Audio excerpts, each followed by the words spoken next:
We begin with some good news this Easter Sunday morning, as that rescued officer is being flown to Kuwait to be treated for his injuries when his fighter jet got shot down Friday.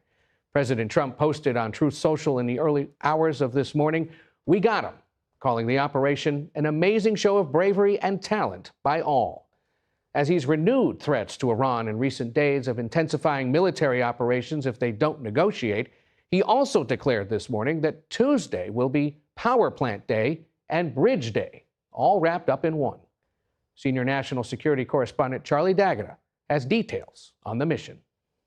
Video this morning purports to show the smoldering wreckage of two U.S. C-130 transport planes that were involved in the rescue mission on a remote base in Iran. Sources tell us American forces blew them up in order to avoid them falling into enemy hands, standard U.S. military practice. U.S. officials and White House sources describe a complex operation involving dozens of U.S. commandos and several dozen warplanes and helicopters in the search and eventual rescue of the missing F-15 crew member. Attack helicopters and aircraft kept Iranian forces from getting anywhere near where the crewman was hiding.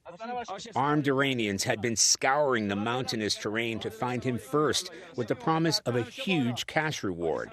But a Trump administration official tells CBS News the CIA was deeply involved, not only in the hunt, but in a ploy to spread false information inside Iran that U.S. forces had already found him and were transporting him by ground out of the country.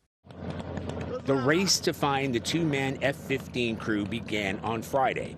The pilot was rescued within hours of the fighter jet being brought down. He sustained some injuries. We've learned the second crewman is seriously wounded, according to President Trump. The downing of the jet came amid a fierce U.S. bombing campaign in Iran, including blowing up Iran's biggest bridge linking Tehran to key cities. Iran says more than a dozen people were killed. And Iran has continued to retaliate, striking an oil refinery in Iraq, launching strikes across the Gulf from Bahrain to Kuwait, Dubai, Saudi Arabia, and more missile barrages in Israel. Yesterday, President Trump again warned that time is running out for Iran to open up the Strait of Hormuz by tomorrow, or the U.S. will unleash hell. A senior Iranian leader has rejected that ultimatum. Charlie D'Agata in London, thank you.